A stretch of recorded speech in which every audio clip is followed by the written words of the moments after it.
All right, just taking a quick look at this new version 2 Jackery 1000. So this one's got all the updates, all the new tech that the larger models have been getting. Yeah, they put it in this one, and it's almost the same size and weight. In fact, guess what? They actually say that this thing is smaller. Now, it does weigh a little bit more.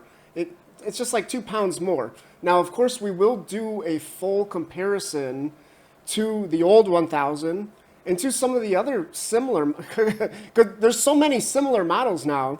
How about the 1000 Pro? You might want a comparison to that, and even the new 1000 Plus. So yeah, we'll get to that kind of towards the end of the video. Let's talk about all the specs here. So they are saying 18% smaller. So you might be looking at this picture like that looks a lot smaller than 18%. Yeah, this graphic is totally deceiving. This is not right at all. Assuming that this is the old 1000. Yeah, if it was this size, it would be like smaller than the 500, right? So yeah, it is smaller, but it's really just because of the folding handle here. So really the only difference in size is that it is a little bit shorter because the handle folds down. Otherwise, all the other dimensions are pretty similar. And remember, this has the new LFP battery cells. So actually, that's quite impressive that it's almost the same size and weight, really. Because, yeah, LFP battery cells, they used to be a lot larger, a lot bigger, heavier than NMC cells, which is what the old Jackery 1000 used and what all the old Jackeries used. And, a lot of people didn't like those because it was only 500 cycles. I made a ton of videos talking about how that number was not quite accurate because the standardized test for these life cycles, it's unfair to NMC batteries because it's a high C rate, which basically, it creates high temperatures in the battery cell, and you're doing a full cycle, 0 to 100, down to 0 to 100, which NMC battery cells don't like to do. And think about it. In real life, in real practice, you don't really do that, do you? But hey, with LFP battery cells, you can pretty much do anything you want. 4,000 full charge cycles. Yeah, and they handle the high temperatures. They handle the heat better, which is actually one of the main reasons why you get more life cycles. So, hey, this is what everybody wants. And of course, the other benefits are they're actually cheaper for these manufacturers because they have less rare earth materials. So that's why you're kind of looking at the prices on some of these things and thinking, man, I'm getting a lot for the money. Yeah, that's one of the main reasons. And of course, they are safer, and yeah, they're just, they're just better, aren't they? And what's really cool about this little product is, yeah, they've actually given you a bigger inverter on this thing. 1,500 watts continuous, 3,000 watt surge. So this, you can pretty much power almost anything with this thing. Technically you would want 1,800 watts continuous because that's what a standard wall outlet can do. But guess what? Most appliances, they don't get anywhere near 1,800 watts because they don't want to trip your breaker. They don't want to take that chance. So yeah, actually most appliances are 1,500 watts or less. Maybe there's a rare exception, but think about it. This is a Jackery, right? Jackeries, they usually kind of underrate their inverters anyways. So I wouldn't be surprised if this thing could do actually a little bit more than 1,500 watts, at least for a short time, So think about it. You're going to get basically, in this little box that's like 24 pounds, you can pretty much power almost anything, and then you can still bring it with you on the go. It's a true portable power station. This is what's just so fantastic about this size unit. Yeah, you can do a lot more solar than the old 1000. Now, you might be disappointed to find out it's not quite as good as like the Pro and Plus models. So what are we talking about here? Yeah, we're talking about 400 watts max.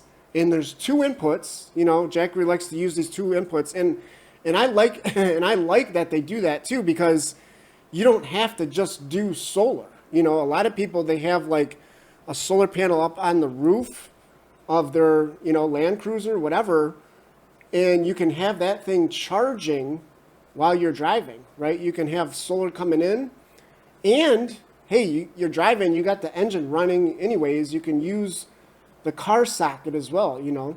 And for the wall charging input here, we do get 3 different options. You can actually choose it with the app, you know, so yes, you have to use the app to do this.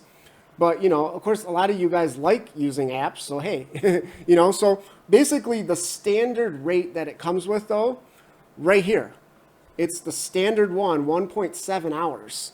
So it's still going to charge it up pretty fast. But hey, you know, if you're in like an emergency situation and you really want to be able to charge it up fast, yeah, you'll have to go into the app, as they say here, and you can actually drop that down to 1 hour. And they do have like a little disclaimer here as well, saying like you shouldn't you shouldn't do the fastest charge all the time. You know, I've talked about this a lot. It's not good for the batteries. You know, I mean, a lot of people think, well, it's LFP batteries, you can do whatever. Yeah, I mean, you know, they can handle they can handle a lot of abuse, but it's unnecessary, really, right? I mean, like I said, if it's an emergency situation and you need it to charge up fast, yeah, you can do it. Otherwise, leave it on this setting. Leave it on the standard setting. Now, with both of those settings, though, you are going to have some fan noise, you know, because it is still a pretty high rate. So what's really cool is there is a quiet charging mode. Now, that's going to take 5 hours. So that's going to be, you know, similar to actually the charging time from the old 1000. But guess what? It's going to be like almost completely silent. I mean, 22 decibels, you're not going to hear that. And so, yeah, we talked about solar charging. We talked about charging from the wall or grid power. How about USB-C? Yeah, actually, the USB-C on this thing is bidirectional. So this is awesome because, like, for whatever reason, a lot of these companies, they only put the bidirectional USB-C on, like, their smaller units. So this is, I just love this idea because, you know, you might say, well, it will take forever to charge this thing. Of course it would. But guess what? It's like a trickle charge. You know, there are certain situations where you might want to just have this thing trickle charging. And guess what? This thing does have UPS mode, 20 milliseconds or less. Now, you know, if you're familiar with some of the Pro and Plus models, you'll know that actually they have that too, but they've never called it UPS. You know, they've always called it like ECPS. They kind of tried to avoid, I don't know, they didn't want to like overpromise something, you know, because it isn't a 0 millisecond switchover. You know, there is kind of a slight delay. That's what the milliseconds rating is. So it's not like guaranteed to work, but it should work, you know, for most things. But yeah, they did. So now that they are calling it a UPS, they do have this big disclaimer in the owner's manual. And they did give this thing the newest design details. So yes, you know, it basically looks the same as the other Pro and Plus models at first, you know, at first glance. But guess what? They got rid of the covers, didn't they? Remember how the old 1000 Pro had those stupid little covers on it? And this is huge. This is the biggest change as far as the design goes. I don't know if you guys caught this, but they actually moved the input ports to the side of the unit. So this is awesome because whoever had the genius idea of putting it on the back side, guess what? They've probably never actually used these things in a small confined area, have they? Like an RV or a van, you know, you want to be able to tuck this thing into a small little spot, don't you? Up against the wall.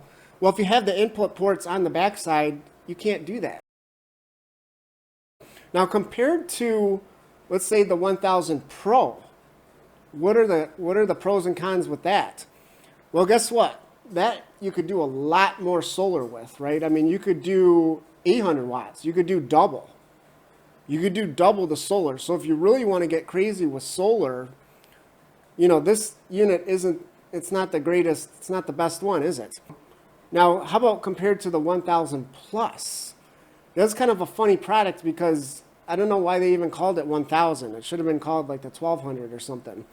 So that one, you know, it actually had 1200, almost 1300 watt hours of capacity, 2000 watt inverter. So that's the, you know, if you really want to just be able to plug anything into this thing and not worry, is it going to work? Is it going to power it? Yeah, you want to go for the 1000 Plus. And that one actually gets the 800 watts of solar as well. So again, a lot more solar, but the downside with that unit is it's 32 pounds. So that's like 8 pounds more than this unit. And of course, it's going to be physically larger too, isn't it? So, you know, and it's going to be more money. It's going to be more money. So think about it. You know, you kind of have to decide, what do you want to pay? How much solar do you really, do you really want to be able to input into this thing? Do you really need to charge it up in like 1 hour with solar? Probably not. You know, if you're going to take the time to set out some solar panels, you probably could have them sitting out all day, couldn't you? So 400 watts in this version 2 is actually going to be good enough for that. And then, you know, what do you want to power with it? Or do you want to power multiple large devices at the same time? You know, if you really want to power big time stuff, then yeah, go for the 1000 plus. If you want to do a lot of solar and you still want something kind of light and compact, that's where that 1000 Pro, that's really the main appeal with that unit. So, and then, yeah, the old 1000, as I said, it's still a solid unit. It's still going to do everything that you really need to do. You just have to be careful with which appliance you're going to be using. Like if you want to cook food, you got to make sure it's 1000 watts or less, right? Now you can find like hot plates that are less than 1000 watts. You could get like tiny microwaves, those like 700 watt microwaves. Yeah, those you could power with it. And remember, microwaves, they actually draw more power than what they're rated for. So you would need to have like a 700 watt microwave because it'll actually draw like 1000 watts, you see? So there's a lot to consider here. You know, there's a lot. What do you favor? What do you like? You know, now me, if you ask me, what do I like? I always like to go compact, small, and efficient. So I really like the updates they've given this thing. I really like those side inputs. Now, you know, would I actually buy this unit? I don't know. Hey, you know, in the next video, guess what? We're going to be talking about the 600. Have you heard of that one? You probably haven't heard of that one, have you? Yeah, so there's going to be a new Jackery 600 with all the updates. I think I'm going to go for that one, honestly, because, again, I just love compact, portable units. Yes, you're going to be limited. It does have a small inverter. But it's kind of fun, isn't it? It's kind of fun to kind of find ways to power the things you want to do with a smaller inverter, you know, because, again, it's going to be more efficient. And if you're relying on solar, you don't want to have a huge inverter running all the time, you know, and you just kind of want to be able to grab and go, don't you? I mean, think about it. If the shit hits the fan, you want to be able to grab and go and take off with you, right? Because, yeah, and you got your backpack, you got your bug out bag, you got everything you need in there. You're carrying a lot of weight already, aren't you? Think about it. So, you know, plus you're going to have to bring the solar panels. Are you going to bring, are you going to take off with 800 watts of solar panels in your hand? No, you're not. You know, you're probably just going to have one 100 watt panel, maybe it's a 200 watt panel, you know, and you're gonna be gone, aren't you?